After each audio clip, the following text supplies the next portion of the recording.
Hello दोस्तों, एक नए वीडियो में फिर से आपका स्वागत है। आज हम लोग म्यूचुअल फ़ंड के बारे में विस्तार से जानेंगे। एक इन्वेस्टर को कौन कौन सी जानकारी होनी चाहिए, इसके बारे में जानेंगे। तो चलो स्टार्ट करते हैं। सबसे पहले दोस्तों, म्यूचुअल फ़ंड क्या होता है?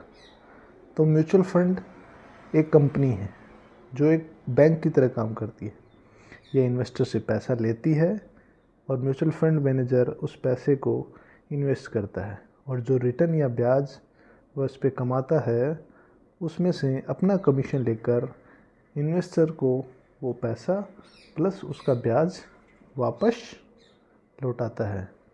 यह ब्याज कोई फिक्स नहीं होता है, यह वो किस एसेट्स में कहाँ पे वो इन्वेस्ट करता है इसके ऊपर डिपेंड करता है।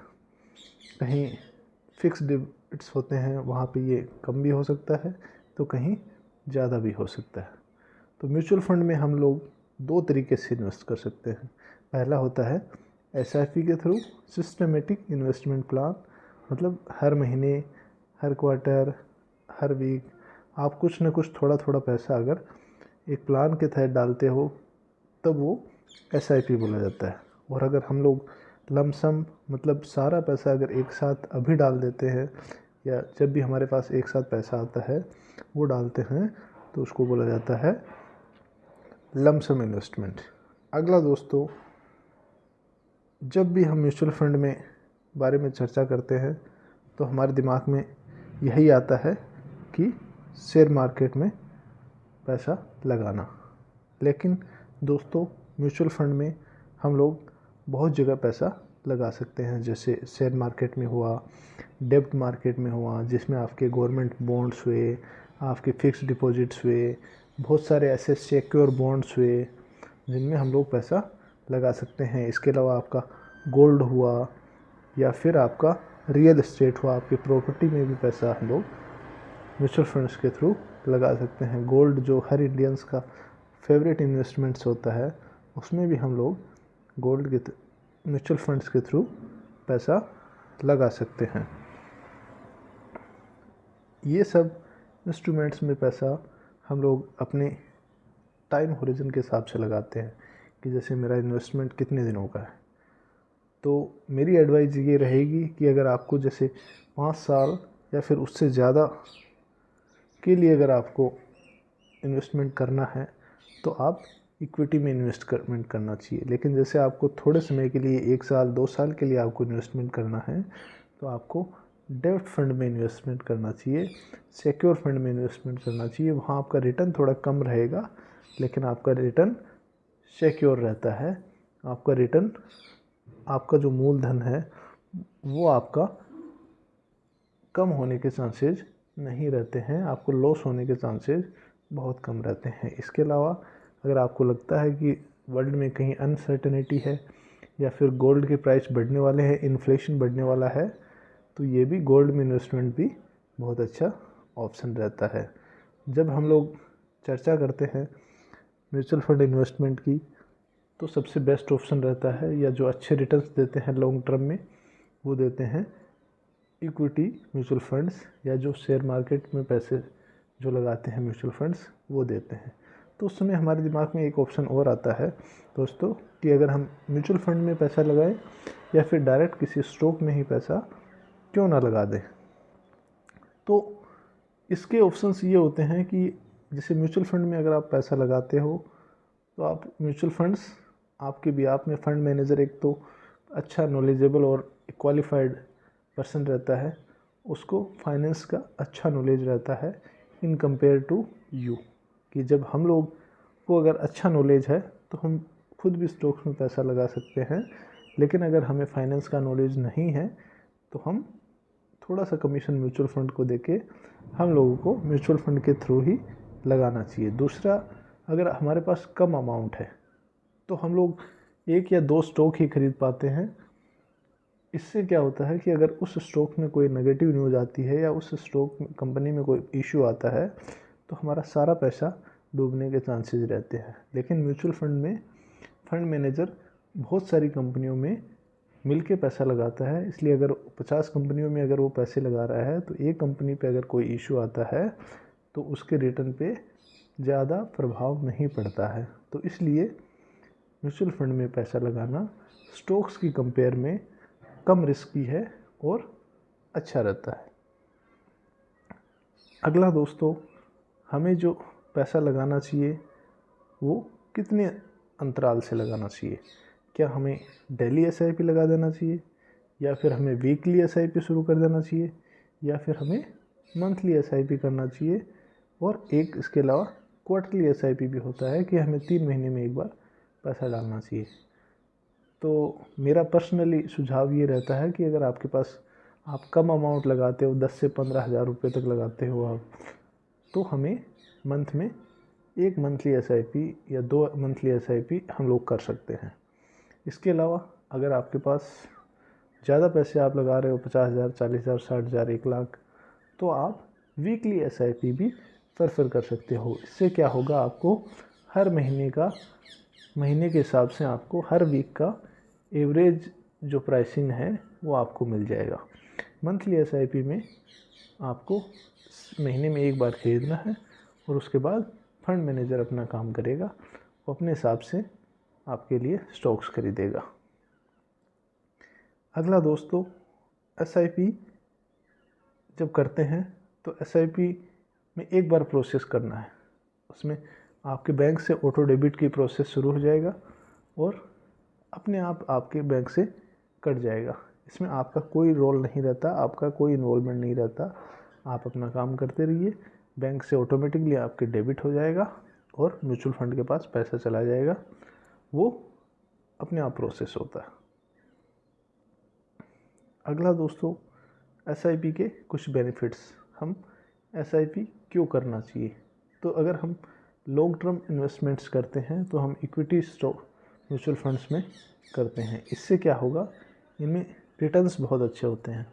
कोई भी प्रोडक्ट आपको, चाहे एफडी हुआ आपका, चाहे पीएफ हुआ, चाहे और गवर्नमेंट स्कीम्स हुई, बॉन्ड्स हुए, ये इतना रिटर्न नहीं देती जितना हमें इक्विटी में रिटर्न्स मिलता है, इक्विटी म्यूचुअल फंड्स में रिटर्न मिलता है। नॉर्मली जो आपका निफ्टी 50 है वो भी सिंस लॉन्चिंग से 13 से लेकर 15% तक का रिटर्न उसका आता है। तो इतना रिटर्न्स किसी भी प्रोडक्ट्स में नहीं है।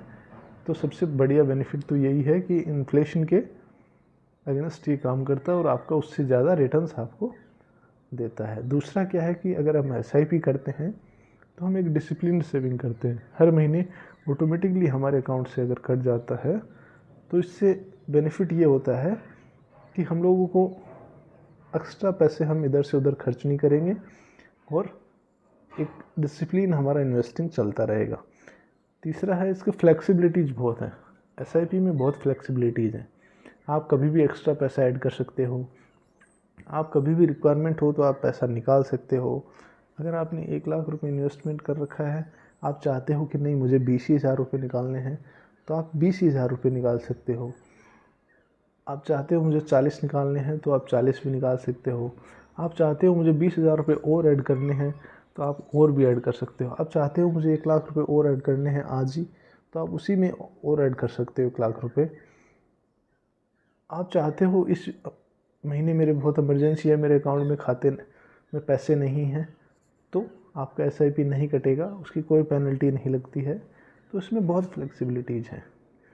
नेक्स्ट है, कन्वेंस बहुत है, ये बहुत इजी है। आप जैसे नेट बैंकिंग में यूपीआई में आप प्रोसेस करते हो अपना ट्रांजैक्शंस, वैसे इजी प्रोसेस है। इजी केवाईसी है, इजी फ्लेक्सिबिलिटी, बहुत ही इजी है। तो प्रोसेस बहुत इजी है, सब कुछ आपका ऑनलाइन हो जाएगा, आपको ज़्यादा भागदौड़ करने की ज़रूरत नहीं पड़ेगी। तो बहुत ही कन्वेंशियल है, इसलिए सब लोग एसआईपी को प्रेफरेंस देते हैं। अगला है, can SIP go in loss? क्या एसआईपी में मुझे लॉस हो सकता है? तो एसआईपी या फिर आपका जो म्यूचुअल फंड्स है वो मार्केट के बिहेवियर के ऊपर या मार्केट की वॉलेटिलिटी के ऊपर चलता है। अगर मार्केट ऊपर जा रहा है, आपकी कंपनियां परफॉर्म कर रही हैं, तो आपको प्रॉफिट होगा। और अगर आपकी कंपनियां परफॉर्म नहीं कर रही हैं, मार्केट नीचे जा रहा है, तो आपको लॉस होगा। तो शॉर्ट टर्म में कुछ दिनों के लिए जैसे आपने एसआईपी लगाया तो हो सकता है आपको लॉस हो, लेकिन लॉन्ग टर्म में आने वाले 5 साल 10 साल में इंडिया को जैसे ग्रो करना है, तो आपके एसआईपी में शॉर्ट टर्म के लिए लॉस शो कर सकता है, लेकिन लॉन्ग टर्म में कोई लॉस नहीं होता है। ये दोस्तों एक चार्ट है जिसके माध्यम से हम लोग समझ सकते हैं कि कब लॉस होता है और कब प्रॉफिट होता है। तो दोस्तों जैसे एरो मार्क के पास अगर हम लोग टॉप पे इन्वेस्ट किए हुए होते तो आने वाले 6-7 महीनों में हो सकता है हमें लॉस में शो करता, लेकिन अगर हम लोग बॉटम पे इन्वेस्ट किए हुए होते तो हम लोग आने वाले 1 साल के अंदर ही हमारा पैसा डबल हो सकता था। और जैसे जैसे ये नीचे गिरा मार्केट, हमारी एसआईपी एवरेज होती गई, हम लोग जो और पैसा लगाते गए वो हमें और सस्ता मिलता गया और हम लोग अच्छा रिटर्न हम लोगों को प्राप्त हुआ। ऐसे ही नेक्स्ट चार्ट में देखो 2008 में माइनस में रिटर्न रहा, 2011 में माइनस में रिटर्न रहा। तो ऐसा नहीं है कि 6 महीने 12 महीने के लिए आपका अगर होरिजन है तो हो सकता है कि इक्विटी म्यूचुअल फंड्स में लॉस हो, लेकिन लॉन्ग टर्म में लॉस नहीं होता है। इसीलिए एडवाइस दी जाती है कि शॉर्ट टर्म हमेशा डेब्ट या सिक्योर म्यूचुअल फंड्स में लगाना चाहिए। अगला है दोस्तों, क्या एसआईपी सेफ़ है? क्या मेरा जो पैसा मैंने एसआईपी में लगाया है क्या वो सेफ़ है? ऐसा तो नहीं कि कोई फ्रॉड करके भाग जाएगा। तो दोस्तों एसआईपी जो एसेट मैनेजमेंट कंपनीज़ हैं वो बिल्कुल बैंक की तरह रेगुलेटेड होती हैं। उनके ऊपर सेबी के द्वारा रेगुलेशंस लगे रहते हैं। उनके जो रूल्स होते हैं वो पहले से डिसाइडेड रहते हैं, वो उनके अगेंस्ट काम नहीं कर सकते बैंक की तरह एकदम। और आपका जो पैसा है वो फंड मैनेजर के द्वारा मैनेज करेगा।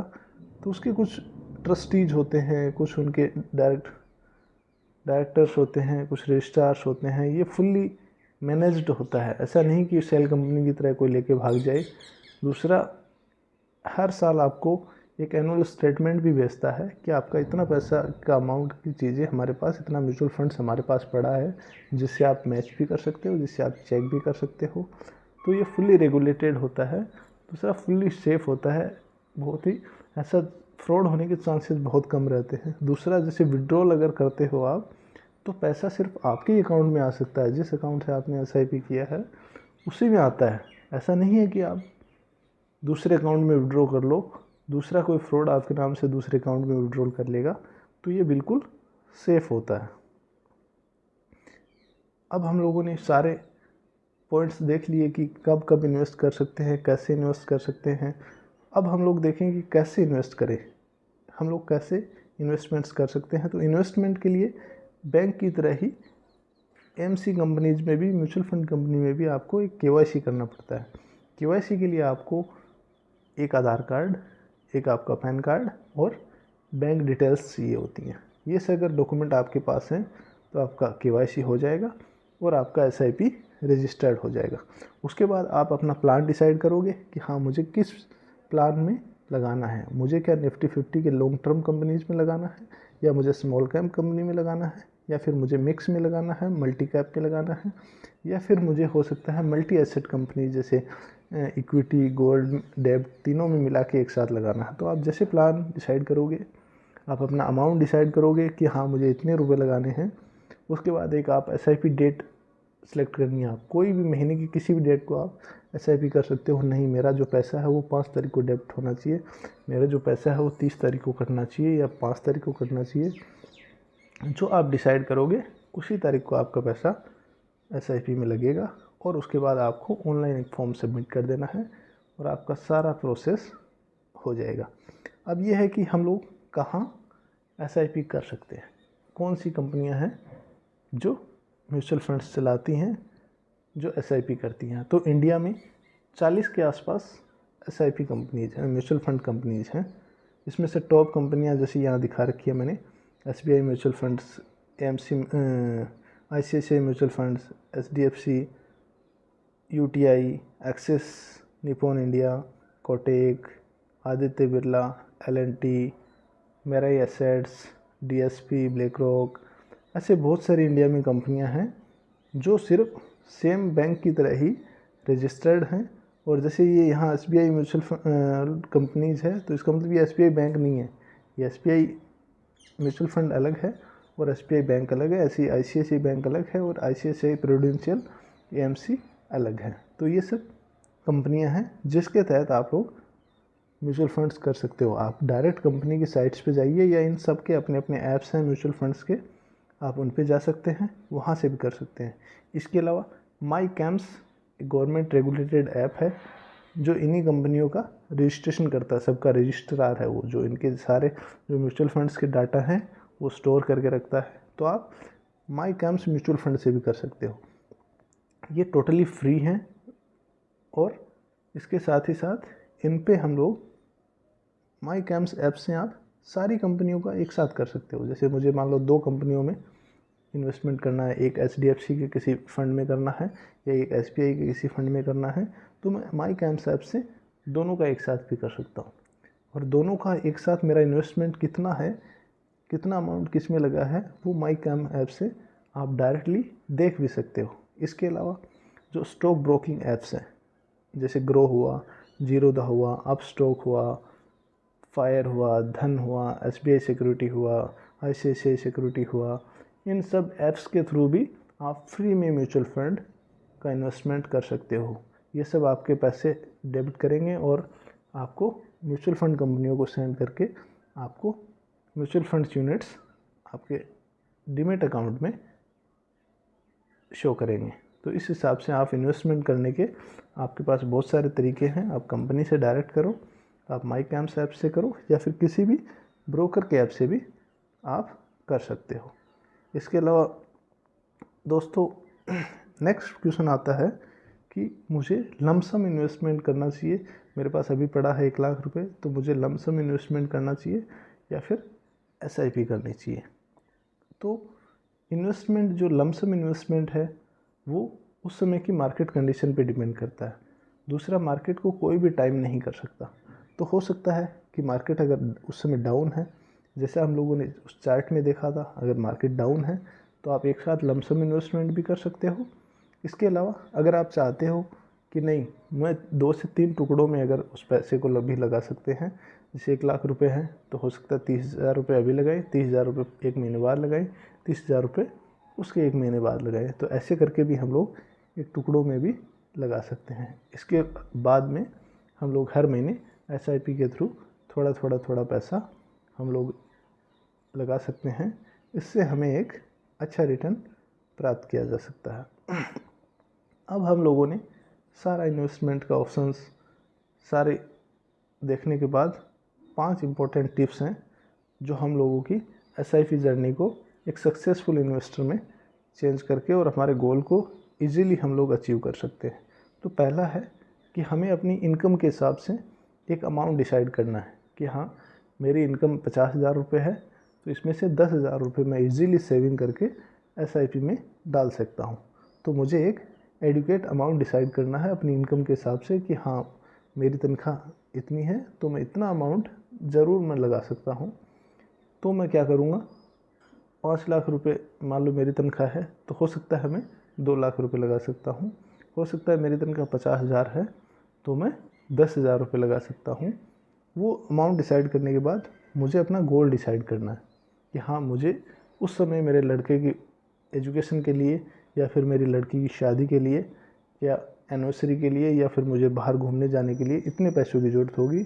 उसी हिसाब से मैं अपना 10 ईयर कितने टाइम्स के बाद और अपना एक गोल डिसाइड करता हूँ और एक म्यूचुअल फंड का सिलेक्शन करता हूँ कि हाँ, मैं इसमें पैसे लगाऊंगा तो मेरा इतना अमाउंट बन सकता है। ये करने के बाद नेक्स्ट मुझे ये सब पेशेंटली करना है। उसके बाद हम लोगों को एकदम पेशेंस के साथ बैठ जाना है कि हाँ, मुझे SIP स्टार्ट हो गया, अभी मुझे कोई भी SIP ब्लैंक नहीं करनी है, कोई भी SIP ड्रॉप नहीं करनी है। मार्केट चाहे ऊपर जाए नीचे जाए, मुझे इन्वेस्टेड रहना है। अगर मैं इन्वेस्टेड रहूँगा तो ही मैं अपने गोल को अचीव कर सकता हूँ और डिसिप्लिन के साथ उसको फॉलो करना है ताकि मैं उस गोल को अचीव कर सकता हूँ। अगर आप ये करोगे तो आप एक ईजीली अपनी फाइनेंशियली इंडिपेंडेंस को प्राप्त कर सकते हो और अपने गोल को अचीव कर सकते हो। तो दोस्तों, हम लोगों ने आज म्यूचुअल फंड्स के रिगार्डिंग जो क्वेश्चंस थे वो सारे हम लोगों ने डिस्कस किए। अगर अब भी आप लोगों को लगता है कि कुछ डाउट्स है तो आप लोग कमेंट कर सकते हो। कमेंट में आप अपने सवाल पूछ सकते हो, हम उनके जवाब देने की कोशिश करेंगे। इसके अलावा अगर आपको इन्वेस्टमेंट में कोई भी हेल्प चाहिए या कोई भी आपको समस्या आ रही हो तो भी आप कमेंट में लिख सकते हो। मैं कोशिश करूँगा पूरी कि आप लोगों की हेल्प करूँ। अगर आपको ये वीडियो अच्छा लगा तो आप इसको लाइक करिए, इसको शेयर करिए और मेरे चैनल को सब्सक्राइब करिए ताकि आने वाले और वीडियोज़ आपको नोटिफिकेशन के माध्यम से जल्दी प्राप्त हो सके। Thank you so much.